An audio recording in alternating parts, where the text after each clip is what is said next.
All right, welcome to Hoops Tonight here at the Volume. Happy Thursday, everybody. I hope all of you guys are having a great week so far. We are live on AMPS. Don't forget, if you're watching on YouTube or listening on the podcast feeds, that AMP is the very first place that you guys can get these shows. We're going to be breaking down all three games from tonight, although the Suns-Clippers hasn't quite ended. They're up double digits late, and I will be shocked if they come back to win that one. So we're going to go ahead and get started before that game is finished. And then we're going to touch on the Warriors avoiding the 3-0 deficit that would have been a death sentence for them and a convincing win.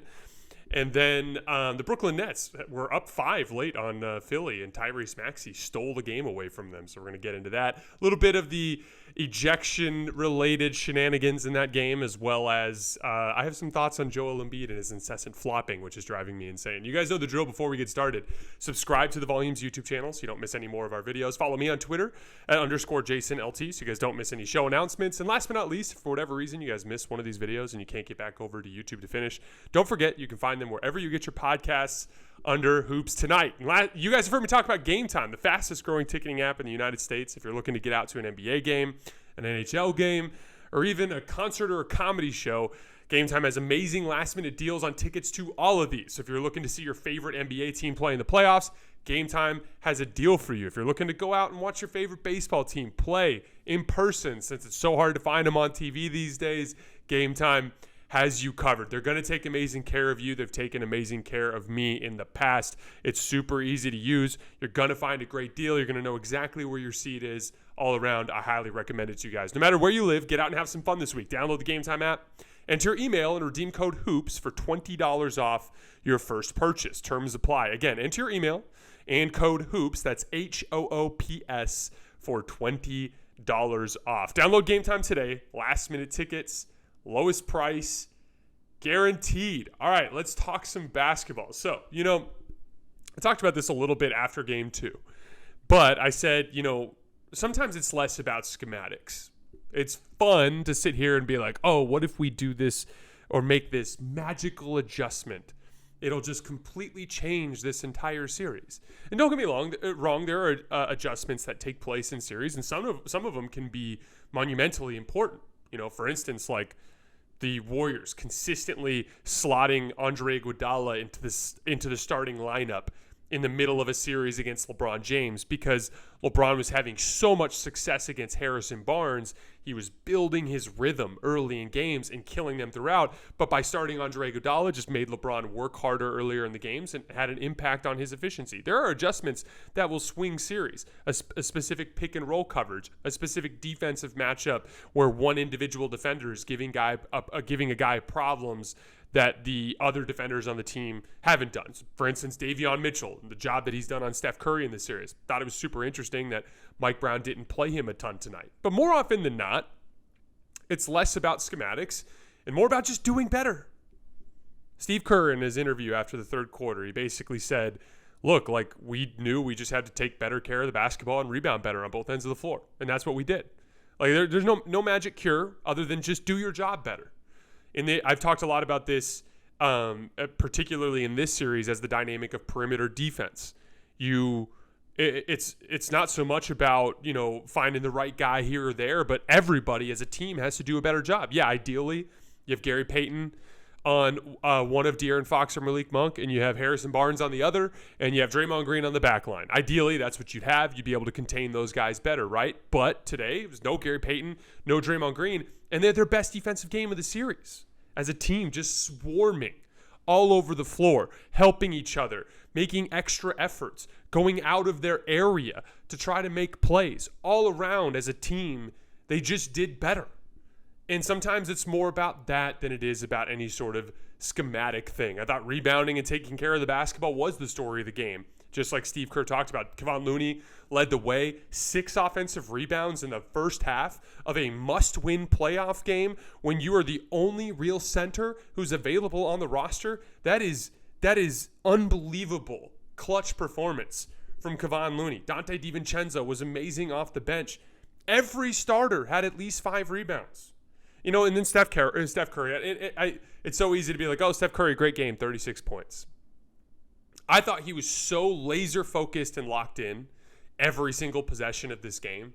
I was texting with some of our production staff during the third quarter about how I love the way that different types of or different I love the way that the different ways that savage competitors manifest themselves in personality types. You know, you have guys that are like LeBron James that are very boisterous and love the attention and kind of come off as you know, prima donna like sometimes, and a lot of times people target that as a negative with him when like the persona is the persona. But that dude's a savage competitor. He works harder than most players in the league, and he does the little things to win basketball games better than most players in the league.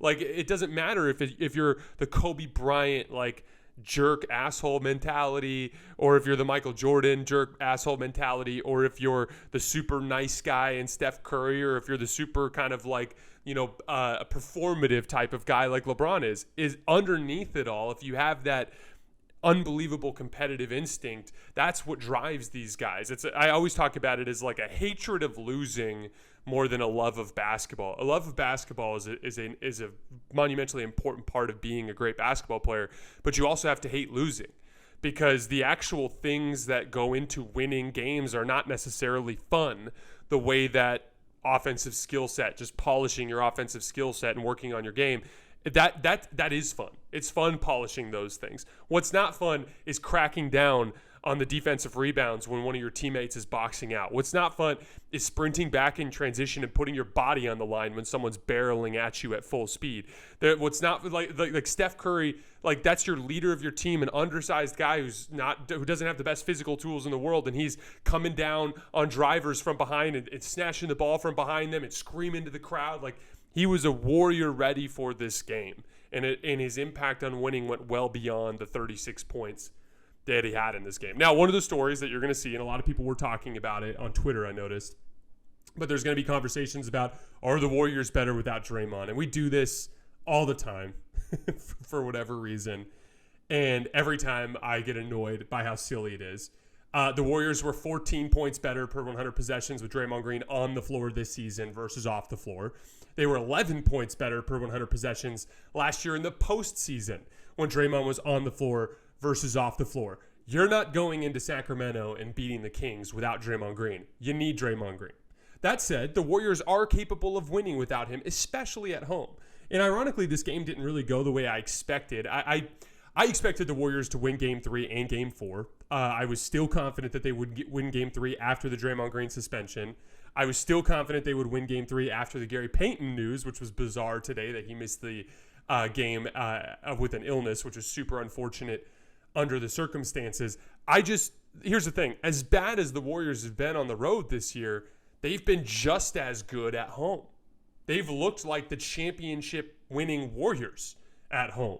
And, you know, this is a consistent theme in the NBA, especially in the playoffs, but role players in particular generally tend to perform better at home than they do on the road. Dante DiVincenzo wasn't super impactful down in Sacramento. He had a monster night tonight, particularly as an athlete, just making plays all over the floor. Kevon Looney winning battles here in Golden State that he was competing in Sacramento, but not winning to the same extent. Like, guys just play better at home. And this Warriors team in particular has always fed off of their crowd and managed to pull games out, especially against good teams this year at home when they've needed it. They got to win without Draymond, but guess what? You need Draymond. And, you know, one of the most encouraging things for the Warriors in this series, and one of the biggest reasons why I have not picked Sacramento to win at any point, even when they were up 2-0, even when the suspension came down, the reason why I stuck with the Warriors as my pick, and again, the series is not over. I could still very well be wrong when it's all said and done. But one of the big reasons why I stuck with my pick with the Warriors is the specific dynamic that was killing the Warriors in Sacramento. Struggling in transition, that can be cleaned up. Struggling on the glass, that can be cleaned up. The dribble penetration from De'Aaron Fox and from Malik Monk was the biggest problem. But they had kind of figured it out in Game 2. And they were starting to have some success. And I actually believe they would have won Game 2 had Draymond not been suspended. They were going to go back, or ejected, I should say. They were going to go back to this core lineup, the one that I expect them to go down with when the chips are down. Should Game 3 be close, or Game 4 be close, And Game 5, when they're in Sacramento, I expect them to go down with this lineup. But Steph Curry with Klay Thompson, with Andrew Wiggins and Gary Payton, and with Draymond at the 5, that is the lineup that I expect them to go down with in Sacramento. That way they can match up straight across with Gary Payton and Andrew Wiggins on Malik Monk and De'Aaron Fox. That lineup in Sacramento on the road, despite losing both games, was a +5 net rating in just under 40 possessions. Again, small sample size, but that's typical after just 2 games. But that grouping has been winning their minutes kind of convincingly in Sacramento. And that's what I expect them to go down with. Again, with playoff series, it's less about like how you're winning and whether or not you can continue to win that battle of tug of war over the course of the series. The Kings are going to win games a certain way. The Warriors are going to win games a certain way. You've seen that in that series. How do the Warriors win in Sacramento? They need to take the specific thing that Sacramento does so well, which is dribble penetration from their guards, and they need to rein that in. They have the pieces to do so. On the other side of things, for Sacramento, they do not have the pieces to handle Steph Curry. There is no version of this story where they control Steph Curry. They have not been able to handle him in any of the 3 games of this series, whereas the Warriors have demonstrated some stretches where they've been able to lock down defensively and get a lot of stops. So honestly, I felt like if Sacramento wanted to win this series, this was the game they had to win. And they did it. And it went different than I expected, like I said. And I thought it'd be all offense. I thought Steph, Klay, and Jordan Poole would like combine for like 80 points. Klay and Jordan Poole kind of struggled in this game. I mean, Klay made some shots at the end, but for the most part, Jordan Poole and Klay Thompson did not play well. They won this game on the defensive end of the floor and on the glass. They only shot 40% from the field in this convincing win at home. They just barely played well enough on offense, but in a crazy high-paced game, they managed to get enough stops. I think this series is going back to Sacramento tied at 2, and I think Game 5 will be one of the most important games of the series. I talked about this earlier, but I disagreed with Mike Brown going away from Davion Mitchell. He played I want to say 17 minutes in this game. Obviously, he can't stop Steph, but he can make Steph work hard. And I think one of the best pathways to victory in this series for Sacramento is to try to fatigue Steph, particularly with a lot of ball pressure from Davion Mitchell to make him work hard. You saw particularly in Game 2, the game they played Davion the most minutes, you saw Steph start to leave some jumpers short at the end of the game, despite getting some pretty good looks. I think that's a big kind of adjustment that I'd expect Sacramento to make. I think that Mike Brown sensed that the game was getting off the rails a little bit, and it almost seemed like he stuck with Keegan Murray and Kevin Huerter because those guys haven't shot well, and he knew the game was a loss, and I think he left him out there to just try to get their rhythm in time for Game 4, but I don't think it's going to matter. I think both Gary Payton and Draymond are coming back in Game 4. I think the Warriors are going to come out and put together another impressive double-digit win, and I think we'll head into Game 5 from there. All right, moving on to Clippers Suns. So when we started this show, they were up 13 in the fourth quarter. I'm pretty sure they ended up closing the deal from there. Russell Westbrook and Norman Powell put up a valiant fight, but they just couldn't bother KD enough without Kawhi out there, and then Devin Booker just lit them on fire in this particular game. I wanted to talk about the Kawhi Leonard injury for a second because I find this to be kind of bizarre. I'll be really curious to see in the post-game quotes from guys like Ty Lue and Russell Westbrook whether or not this was something that they were made aware of in the time leading up to the games. Kawhi has had a tendency to just kind of surprise people with his injury status, which has been strange. You know, I don't know where we go from here with Kawhi. You could not possibly have approached this season with more caution as it pertains to wear and tear.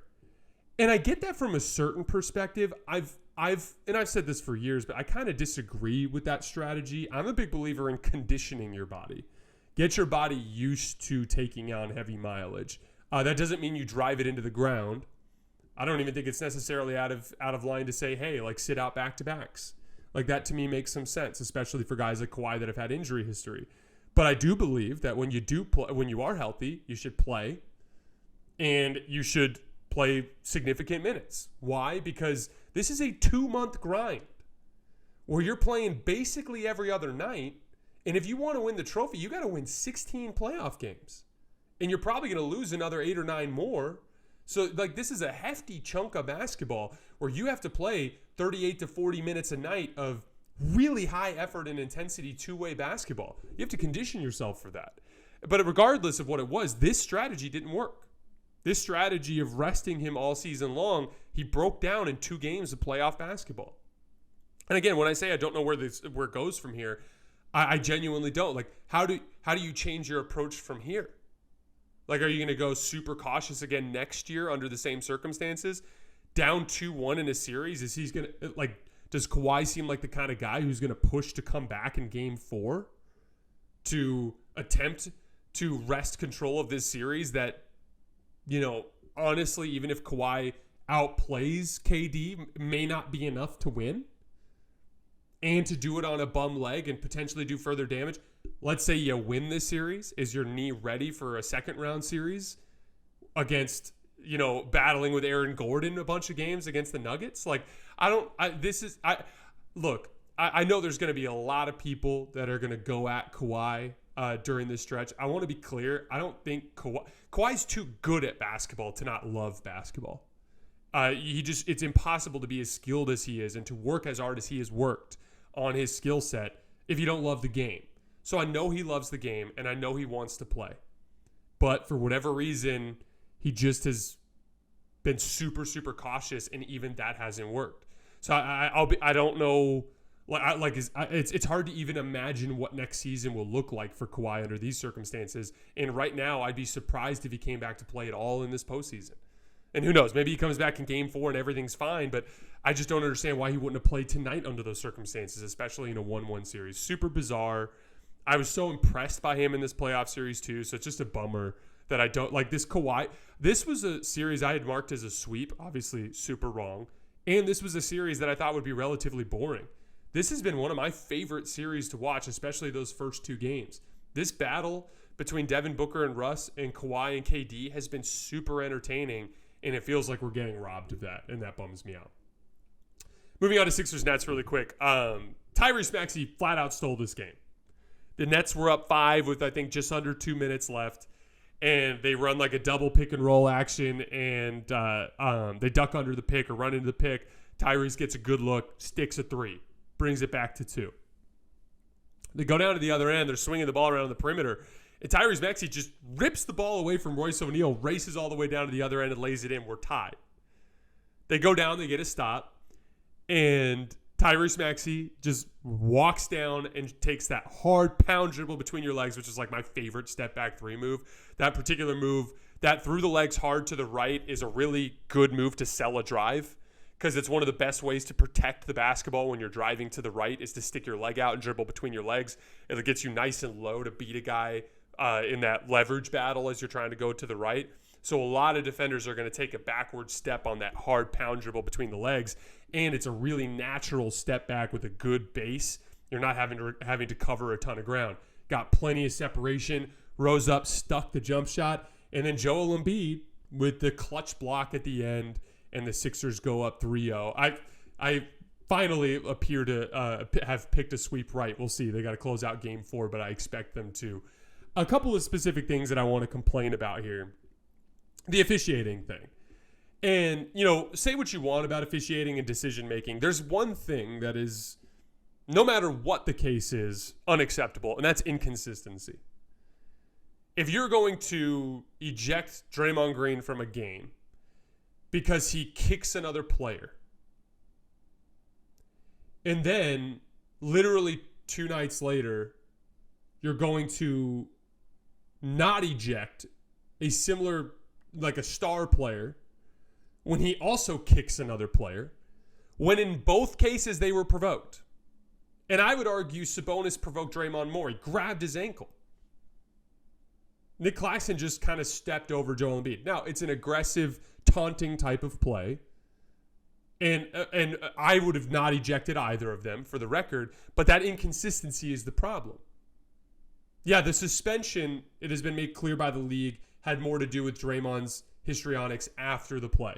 And Colin laid that out for me last night, and I actually agree with him now. That makes sense to me. I'm bummed as a basketball fan that he wasn't able to play tonight, but it made sense to me. But the ejection itself, there's no consistency there, and that's the problem. And then later in the game, in a playoff game, in the 4th quarter of a game the Nets can win, Nick Claxton dunks on Joel Embiid and taunts him a little bit and gets ejected. Mind you, on a second technical. And again, like, it's so easy to be like, hey, Nick Claxton, you should have known better. You already had a technical, not a smart move. I get that. But stop interfering in basketball games unless, as an official, unless you have a really damn good reason to. You are not the star of the show. The players are. We want to see Joel Embiid beat the Nets at full strength with Nick Claxton on the floor. We want to see the Kings beat the Warriors at full strength with Draymond Green on the floor. You're interfering with the television product. And again, I get it if it's obvious. You know, a dude cold cocks a dude. Yeah, eject him. James Harden got ejected in this game for an inadvertent off arm to a guy in the crotch. That was like inadvertent. Like the inconsistency on this stuff, the main character syndrome from officials is driving me insane.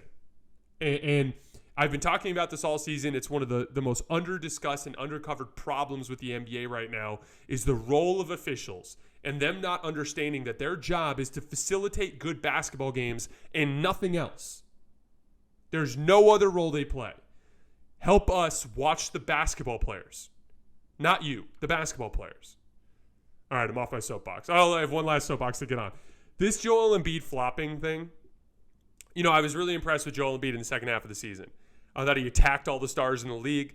As much as I would have voted Giannis for MVP, I accept the fact that Joel Embiid is a deserving MVP winner. I've been really impressed by his skill development and everything he's doing at the foul line and the way that that's made him like borderline unguardable. I've been vouching for this Philly team all season as a real championship threat.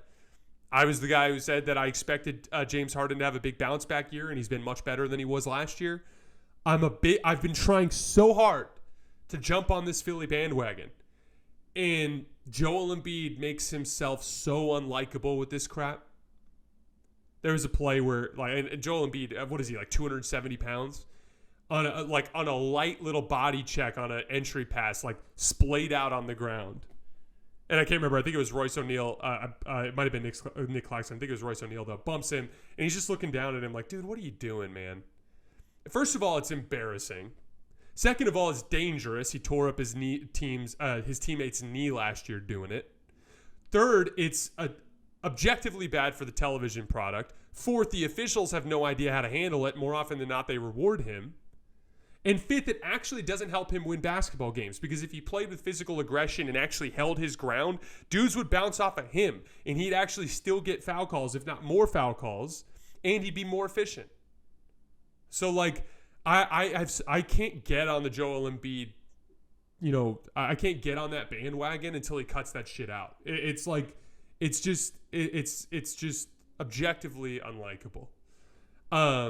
Tomorrow is my wife's 30th birthday, and we're celebrating. This whole trip has been kind of centered around her, but we're going to celebrate tomorrow night, so we're taking that night completely off. But I'll be covering tomorrow night's games on Saturday morning, and then we're going to be going live on AMP on Saturday night after Lakers-Grizzlies to break down all of the Saturday slate. As always, I appreciate you guys. We've had a crazy successful week, and I appreciate you guys rocking with the show, and I will see you guys on Saturday morning.